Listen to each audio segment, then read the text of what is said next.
I was kicked out of my home when I was 17 because of my half-sister's lies. 10 years have passed.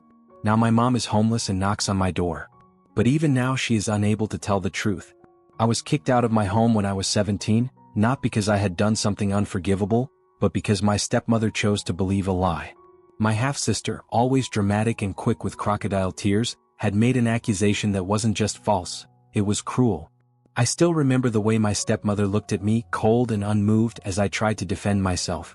There was no discussion, no effort to understand or even listen, just the sound of her voice telling me to leave, the slam of my bedroom door as I packed what I could into a worn-out backpack, and the feeling of a $50 bill pressed into my palm like it was some kind of farewell gift. That night I didn't cry. I didn't scream. I just walked into the cold with nowhere to go and no one to call. 10 years later, after building a life brick by brick with my own hands, she reappeared, same face but older now, thinner, and standing on my doorstep with a torn sleeve, watery eyes, and a trembling voice asking if she could stay. I'm Alex, I'm 27 now, and everything really started unraveling when I was just a kid, back when my parents divorced and the world as I knew it split in two. At first, I lived with my mom Linda, who was doing her best to hold things together, and after a few years she remarried a man named Brian. He was nice enough at first, charming in that practice kind of way, and he came with 2 children of his own. Nick was a couple of years older than me, quiet and withdrawn, and Jenna, who was exactly my age, had this uncanny ability to flip from sweet to sinister in seconds. We were thrown together like mismatched puzzle pieces, expected to blend into one seamless family, but beneath the polite smiles and staged dinners, there was always a tension humming under the surface, especially with Jenna. I didn't realize back then how quickly that tension would turn into something much worse. They moved into our house not long after the wedding, and just like that, everything changed. What had once been a quiet space with just the 3 of us, me, my mom, and the lingering echoes of what used to be, was suddenly bursting with voices, footsteps, and unfamiliar routines. There were 6 of us now, crammed into a space that had never been meant to hold that many lives at once, and the shift was immediate. I went from being my mother's only child to feeling like a stranger in my own home, like I had been quietly pushed to the sidelines. My room, once mine and mine alone, started to feel borrowed, like it could be reassigned at any moment. Brian's children were treated like honored guests, always asked what they wanted for dinner, always given the last word, while I sat there trying to remember when my voice had stopped mattering. I didn't say anything at first, I just watched as everything I'd known about family slowly slipped away. Brian made it his mission to paint us as the perfect blended family, always pushing for forced smiles at the dinner table and stiff group photos we never looked happy in, but underneath that polished image, his favoritism was impossible to ignore. He constantly emphasized that Nick and Jenna were somehow better than me, holding them up as examples even when there was no reason to compare us. When I brought home higher grades or quietly did more around the house, it didn't matter. He would still brag about how Nick was so mature or how Jenna had such a bright personality. I started to feel like I was competing in a race no one told me I was running, one where the finish line kept moving and the rules changed depending on who Brian was talking to. My mom, who used to notice the smallest things about me, stopped saying much at all. Sometimes she'd just sit there while Brian spoke over me, her eyes avoiding mine, and then she'd nod slowly, like she was agreeing out of habit or fear, and each time it chipped away at something in me I didn't know how to name. My things started disappearing without explanation, little by little at first, like a favorite hoodie I swore I left on my chair or a charger that vanished from my drawer, but when they did reappear they were broken, ripped, or no longer working. I tried to tell myself it was coincidence, that maybe I was being careless, but deep down I knew better. It wasn't just about the missing items, it was the way I was being erased from the house in quieter ways too. I was ignored in conversations, brushed past in the hallway, and slowly cut out of family plans without even a text or a word of explanation. I'd find out about outings from photos on the fridge or laughter coming through the door hours later. When I finally worked up the nerve to say something, to ask why I was always left out or why my things were being messed with, they looked at me like I was crazy. Brian would call me dramatic, say I was imagining things, accuse me of being ungrateful, while Jenna would roll her eyes and mutter something under her breath. My mom never defended me. Sometimes she'd say I was being too sensitive. Other times she wouldn't say anything at all.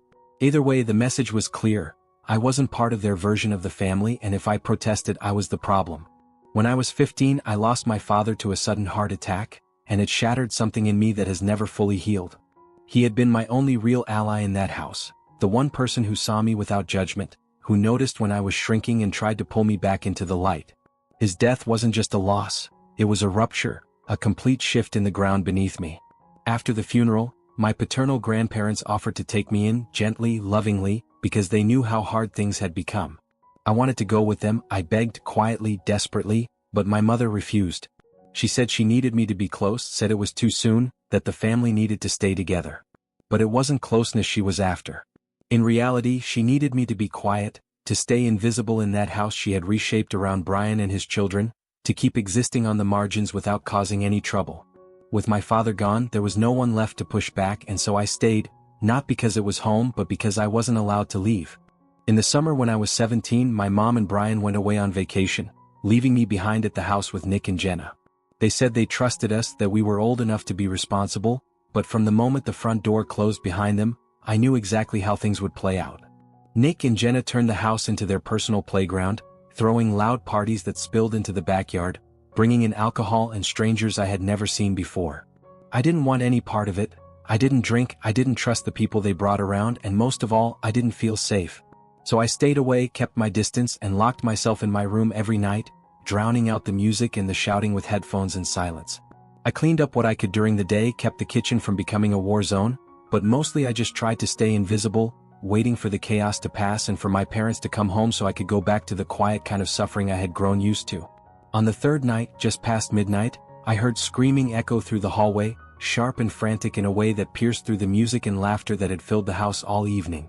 I rushed out of my room, heart already pounding, and found Jenna sitting at the bottom of the stairs with tears streaking down her face, holding her ankle and sobbing like the world had ended. Nick was standing over her, his voice shaking with rage as he shouted that I had pushed her. I was frozen in place, confused and stunned, because I hadn't even left my room all night. Before I could say a single word, before I could even ask what had happened, they were already on the phone with my mom. I heard Nick telling her I'd snapped, that I'd come out of nowhere and shoved Jenna down the stairs. The next thing I knew, my phone was ringing, and when I answered, my mom's voice exploded through the speaker, accusing, furious, relentless. She didn't ask for my side, didn't hesitate for a moment. She screamed that she was sick of my jealousy, that I had always been aggressive, that I had finally crossed a line. And then, in a tone colder than anything I had ever heard from her before, she ordered me to pack my things. I spent the night on the floor of my room, curled up next to the half-zipped backpack I had barely managed to throw together, stunned into silence by the weight of the injustice. I didn't sleep. I couldn't.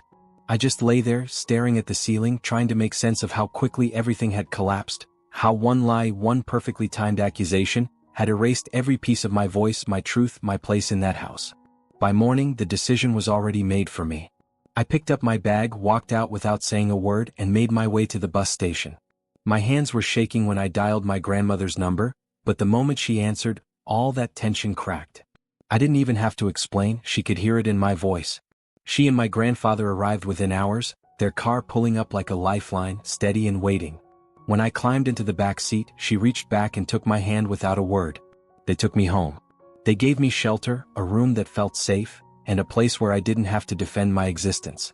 More than that, they gave me something I hadn't realized I was missing until then: faith in myself, and in the idea that family could still mean something good.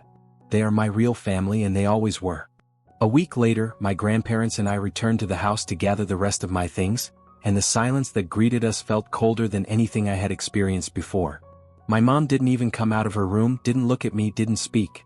Just let us move through the space like strangers cleaning up after someone who no longer belonged. Jenna sat on the couch with a thin bruise on her arm and a smug, calculated expression that told me she knew exactly what she had done. The bruise was barely visible, nothing close to what they had claimed, but that didn't stop them from spreading the story that I had attacked her, that I was violent, unstable, dangerous. People believed it because it was easier than asking questions. But I didn't stay to defend myself. I left, moved to a new city with my grandparents, and slowly started to rebuild from the ruins of everything they tried to take from me. I finished high school there, made friends who knew me for who I was, earned my own money working evenings and weekends, and eventually got accepted into college. Every step forward was mine alone, and it tasted sharper and more honest because of where I came from.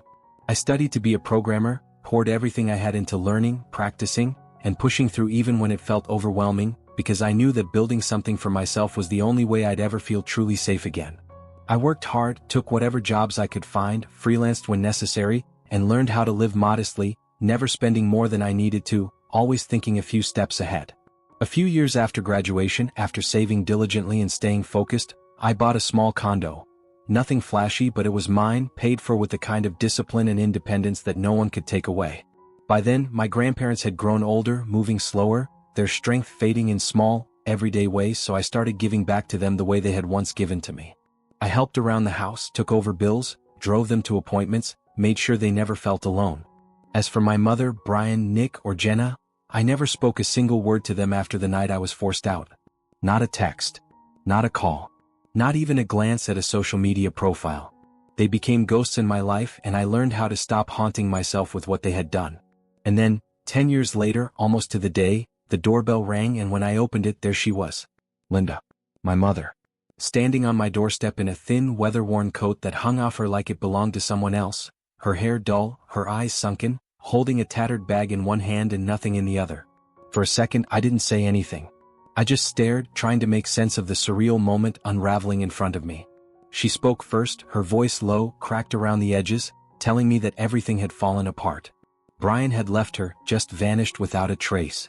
The house had been repossessed. Nick and Jenna no longer spoke to her. She had been moving between shelters, scraping by, trying to survive. And then she looked up at me, not with the prideful coldness I remembered, but with something desperate and unfamiliar, and she asked me if she could come in. I told her, calmly and without hesitation, that I could only help her under one condition. There would have to be a meeting, one that I would record, where Jenna and Nick admitted in writing that they had lied about everything, that the accusation they made against me was false and intentional. And my mother, the woman who turned her back on me when I needed her most, would have to say out loud on record that she either knew or at least suspected the truth back then, but chose to kick me out anyway. I didn't raise my voice, didn't let emotion cloud the words. I just laid it out plainly, because I wasn't going to let her rewrite history with tears and ragged sleeves. Without that admission, without the truth being spoken after 10 years of silence, there would be no help. No couch, no warmth, no food, no forgiveness. Only the cold line that now existed between what they had done and what they thought they still had a right to ask from me. She started to plead, her voice shifting from hopeful to desperate, asking for just a little help, for at least something. A place to sleep for one night, a bit of money, a meal, anything at all. She said it would be impossible to find Nick, that Jenna had disappeared, that the family had scattered like ash, and I was her only chance. But I didn't waver. I repeated the condition word for word as calmly as I had the first time. The truth, spoken clearly and without denial, was the only price for my help. The next day she sent a message, long, bitter, full of old wounds turned inside out. She called me cruel, said I was cold-hearted, that I had become just like my father, the insult landing with all the weight of her misplaced anger. There was no acknowledgement of what she had done, no trace of the apology I had waited 10 years to hear. After that message she never wrote back. Jenna reached out later, her message wrapped in carefully chosen words that tried to soften what couldn't be undone. She said she didn't remember exactly what happened back then, that it was all a blur, that things had been messy and emotional. But underneath the vagueness was the real reason she had written. She said she couldn't risk it. She had a family of her own now, children, a husband, a life that looked good on paper, and admitting the truth would mean unraveling all of it. If she told the world what she had done, who she had hurt, it would cost her everything. She didn't say she was sorry. She didn't even ask for forgiveness. She just wanted to be understood without having to take any responsibility. I read her message once, then again, and then I closed it without responding. Because I already have my own everything now, a home that is mine, a life I built out of pain and persistence, people who love me for who I am, not for what I can provide or endure. And there is no place for them in it. Not anymore.